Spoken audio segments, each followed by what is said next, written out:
रिश्तेदारों से कहना मेरे मरने के बाद गुनाह माफ करोगे, मेरे सारे अपराध माफ कर दिए जाएंगे। जब मैं देख भी नहीं पाऊंगा, मरने से पहले मेरे गुनाह माफ क्यों नहीं करते हो?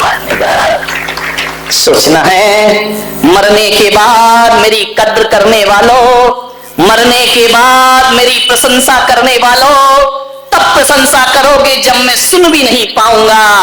अरे जब सुन रहा हूं तभी प्रशंसा कर लो, ताकि मैं आसानी से मृत्यु को प्राप्त। किस बात का इंतजार है? जीते जी आदमी नहीं बोलता है, जीते जी आदमी तकरार में जीता है। मरने के बाद आदमी मिलता है, फूल चढ़ाता है, उठावना करता है, श्रद्धांजलि देता है। अरे मरने के बाद श्रद्धांजलि देने वालों, जीते जी इंसान पे श्रद्धा रख लो, तुम्हारा व्यवहार और तुम्हारा जीवन सार्थक और सफल हो जाएगा। लाशों पे फूल चढ़ाते हो, जीते जी कांटे चुभाते हो। एक बेटा बाप को नए कपड़े लाने में सोचता है, जब जिंदा होता है, मर गया तो तुरंत कफन लेने दौड़ता, नए कपड़े जीते जी दे देता। मेरे भाई, तो चैन से तो मर सकता वो बाप। ध्यान रखिए, सोचना है आपको, विचार करना है।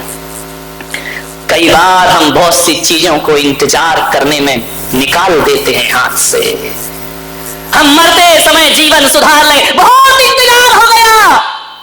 कई बार इंतजार करते करते बहुत देर हो जाती है और आत्मा का पंछी देह से विदा हो जाता है। मरने के बाद अफसोस करते हम कि बहुत अच्छा था, काश कुछ समय और उसके साथ बिता लेते। अरे मेरे भाई, मरने के बाद और समय बिता लेते। अरे नादानो, जीते जी समय बिता लो, मरने के बाद पछताना नहीं पड़ेगा। ध्यान रखिए, विचार करना है आप। सम्राट सिकंदर की मृत्यु हुई, उसे 3 इच्छाएं रखी अपनी। आधी दुनिया जीतने के बाद सम्राट सिकंदर ने अपने मरने से पहले कहा, जब बड़े बड़े हकीम वैद्य वहां बैठे रहे, सिकंदर ने कहा कुछ दिन की और सांसें दे दो। हकीमों ने कहा हम दवा दे सकते हैं, आपको उपचार कर सकते हैं, लेकिन सम्राट हम मजबूर हैं, आपको एक सांस भी नहीं दे सकते हैं। सम्राट सिकंदर ने कहा कि कुछ दिन का अवसर और दे दो, मेरा आधा राज्य ले लो। मैंने दुनिया जीती है, विश्व विजेता बना हूं, आधा राज्य तुम ले लो। हकीमों ने सिर झुका लिए, ज्योतिषियों को बुलाया, मांत्रिकों को बुलाया, तांत्रिकों को बुलाया, थोड़ा जीवन दे दो। सबने सिर झुका लिए। सम्राट ने कहा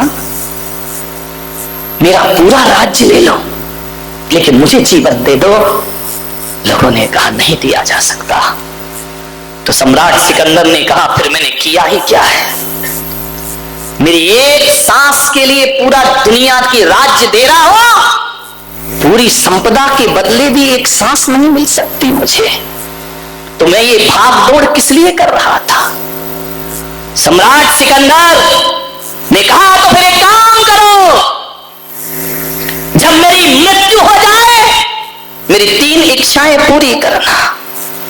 पहली इच्छा ये कि जब मेरा जनाजा उठे तो जितने भी हकीम मांत्रिक तांत्रिक मैंने बुलाए हैं, तुम सब मुझे कंधा देना, तुम सब मुझे लेकर के चलना शमशान तक, कब्रिस्तान तक, तुम सब मुझे कंधा देना। पूछा क्यों? बोले इसलिए ताकि ये दुनिया देख सके कि जब मृत्यु की घड़ी आती है तो वैद्य हकीम और तंत्र मंत्र भी काम नहीं किया करता है, आदमी को दुनिया से विदा होना पड़ता है। दूसरी इच्छा जाहिर की, क्यों डिस्टर्ब कर रहा है? दूसरी इच्छा जाहिर की कि जहां से मेरा जनाजा निकले मेरी दौलत सड़कों पर बिछा देना, उसके ऊपर से जना। आज भी अर्थी निकलती है, लोग सिक्के फेंकते ना, अब सम्राट थोड़ी मरा है कि नोट फेंकेंगे। वहां पर मेरे दौलत को बिछा देना। बोले क्यों सम्राट? बोले ताकि ये दुनिया देख सके कि जोड़ कर रख लो चाहे कितने भी हीरे मोती, मगर ये याद रखना कफन में जेब नहीं होती, एक दाना भी ले जा नहीं सकता मैं। और अंतिम इच्छा मेरी ये है कि जब मेरी मैयत निकले मेरे दोनों हाथ जनाजे से बाहर कर देना। बोले क्यों? ताकि दुनिया देखे कि ये वही सिकंदर है जो विश्व विजेता बनने का सपना देख रहा था, जिसने दुनिया की दौलत बटोरी लेकिन मुट्ठी बांध के आने वाला हाथ फैलाए दुनिया से चला जाता है। ध्यान रखिए, किसके लिए माया जोड़ते हो? सिंघानिया को याद करो, अस्पताल पहुंच गए हैं आज, विचार करिए। हृदय में रुकावट पैदा हो रही है उनके। मेरे भाई, गैर मारे तो वो दर्द नहीं होता, अपने मारे तो बहुत दर्द हुआ करता है। पिघता सोना है, पिघता लोहा है। लोहा जब पिघता है तो आवाज बहुत करता है, सोना जब पिघता है तो आवाज कम करता है। सोने ने पूछ लिया लोहा, पिट में भी रहा, पिट तू भी रहा, तेरी आवाज ज्यादा क्यों, मेरी आवाज कम क्यों है? तो लोहे ने कहा, देख सोना भाई, तू जब पिटता है ना, तू सोना है, तुझे लोहे की हथौड़ी पीटती है, और मैं जब पिटता हूं ना तो मैं भी लोहा हूं, जब मुझे लोहा ही पीटता है तो आवाज ज्यादा हुआ करती है मेरे पास। जब लोहे को लोहा मारता है तो दर्द ज्यादा हुआ करता है। मानने पर किसके लिए जिंदगी जीता है आदमी? किस प्रतिष्ठा में लगा है, किस नाम में लगा है? सब कुछ बटोर लो और एक दिन जिंदगी वो आती है कि अपनी ही औलाद के आगे माँ बाप को हाथ फैलाने को मजबूर होना पड़ता है। ध्यान रखिए मान्यवर, संभल के जियो इस जिंदगी को। सोचो कि क्यों जी रहे हो, आपके पास कोई उत्तर है? एक बच्चा स्कूल जा रहा था, मैंने पूछा बेटा बच्चा कहां जा रहा हो? बोले स्कूल जा रहा हो। मैंने कहा स्कूल क्यों जाता है? बोले पढ़ने के लिए जाता हूं। मैंने कहा पढ़ता क्यों है? बोले कुछ बनने के लिए। मैंने कहा बनते क्यों हो? उसने कहा कुछ कमाने के लिए। मैंने कहा कमाते क्यों हो? बोले खाने के लिए। मैंने कहा खाते क्यों हो? बोले जीने के लिए। और मैंने जब पूछा कि जीते क्यों हो तो कोई उत्तर नहीं था उस बच्चे के पास। मान्यवर, बच्चे के पास उत्तर नहीं था, लेकिन मैं तुम बड़ों से भी पूछ लूं कि जीते क्यों हो तो कोई उत्तर नहीं है तुम्हारे पास। ज्यादा से ज्यादा यही उत्तर होगा, सांस चल रही है इसलिए जिंदा है। ध्यान रखिए। एक आदमी से मैंने पूछा तू सुसाइड क्यों नहीं करता है? बोले मुझ में हिम्मत नहीं है सुसाइड करने की। ये उत्तर है तुम्हारी जिंदगी के। हिम्मत नहीं है इसलिए जिंदा हो? नहीं मेरे भाई, जिंदगी की इन सांसों को सार्थकता प्रदान करिए। क्या जिंदगी है तुम्हारी? सोमवार को पैदा होते हो, मंगलवार को बड़े हो जाते हो, बुधवार को विवाह हो जाता है, गुरुवार को बीमार पड़ जाते हो, शनिवार को शुक्रवार को एडमिट हो जाते हो, शनिवार को ऑक्सीजन लग जाता है, रविवार को दुनिया से चले। क्या जिया, क्या जिया, क्या जिंदगी जी तुमने? मान्यवर ध्यान रखें, कुछ करो, नहीं तो जीवन बेकार चला जाएगा तुम्हारे हाथों से। कुछ ऐसा किया है, कुछ ऐसा काम किया है कि दुनिया तुम्हें याद कर सके? कुछ नहीं किया। खाया, कमाया, पैसा इकट्ठा किया, मकान बना लिया। क्या कर ली? कौन सी बड़ी बात कर ली? ये मकान, अपने रहने के लिए घोंसला, पशु पक्षी भी बना लेते हैं। कोई बहुत बड़ा तीर नहीं मार दिया तुमने, ध्यान रखना। 2 वक्त की रोटी की व्यवस्था कर ली, एक कुत्ता भी पेट भर लेता है। कौन सा बड़ा काम कर लिया? 4 बच्चे पैदा कर दिए। ये बच्चे तो जानवर भी पैदा कर देता है। तुमने कौन सा महान काम किया है? ध्यान रखिए, सोचना है, अपनी जिंदगी से प्रश्न करना। कुछ काम किए हमने अपने जीवन में? बड़ा भद्दा चरित्र है हमारी जिंदगी का। एक सेठ था, दुकान पे बैठा था किराने की, तराजू में कुछ तोल रहा था। अचानक यमराज आ गए। यमराज ने कहा सेठ, नजरें उठा इधर देख। सेठ के तो होश उड़ गए। अरे तुम यहाँ कहां? आज तो मार्केट डे है, तुम यहाँ इतने हजारों मेरे ग्राहक खड़े। अरे यमराज भाई साइड थोड़ा सा है क्या? Side side. सेठ के पसीने पसीने हो गए, सांस रुक गई, माल हाथ में, तराजू नीचे। सेठ ने कहा तुम कैसे आ गए इतने जल्दी? अरे यमराज ने कहा घबरा मत, तू पागल, घबरा क्यों रहा है? मैंने कब कहा कि मैं तुझे ले जाऊंगा? अरे आओ बैठो। नहीं ले जाओगे ना? बोले नहीं। अरे सेठ ने कहा फिर तो मोस्ट वेलकम, पधारिए, क्या लेंगे? चाय, कॉफी, ठंडा, गरम, क्या लोगे? किसको याद आ गई चाय की? और पी लो, पर्यूषण आने वाले बंद हो जाएगी। क्या लोगे आप? ठंडा, गरम, चाय, कॉफी? देखो यमराज ने कहा तू इतना ज्यादा एक्साइटेड मत हो, देख मैं क्या लेता हूं तुझे भी पता है ना। मैं चाय पीता ना कॉफी पीता, मैं तो जिंदगी पीता हूं लोगों की।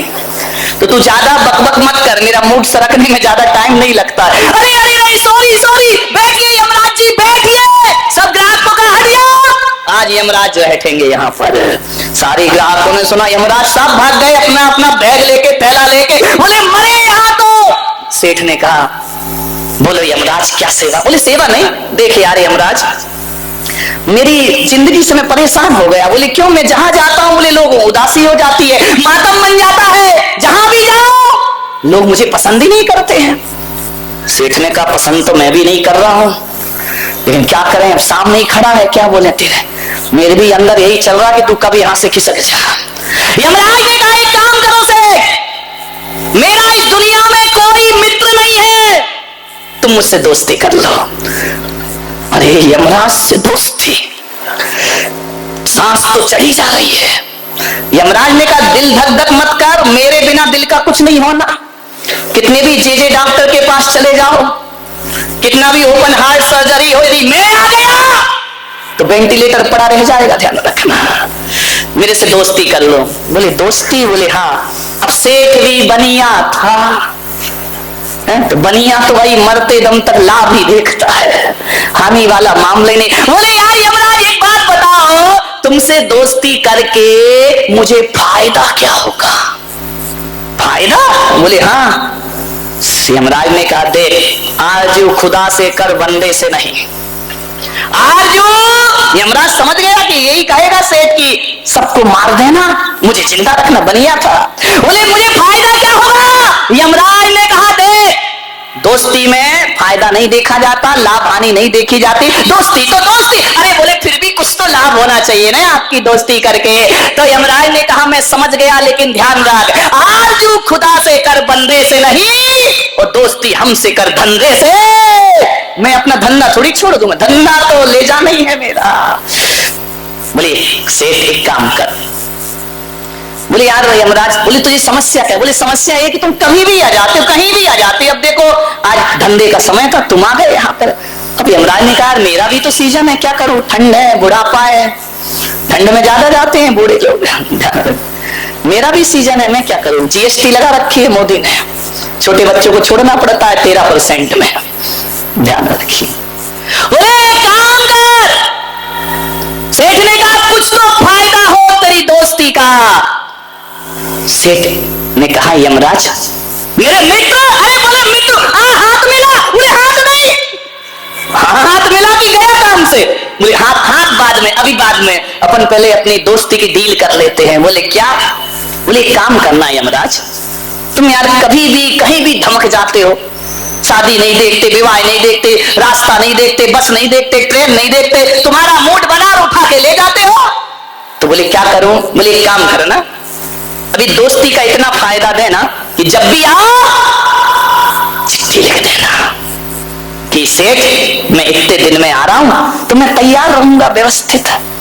हाँ, सेठ ने कहा, यमराज ने कहा इतना कर दूंगा, तुझे चिट्ठी लिख दूंगा। बोले पक्का लिखोगे? बोले पक्का। तो यमराज ने कहा तो फिर मैं सेठ चलूं? बोले जल्दी निकलो, जाओ खाली करो मेरी दुकान।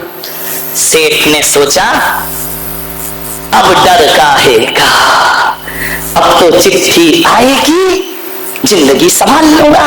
और जब तक चिट्ठी नहीं आ रही ऐसे जियो,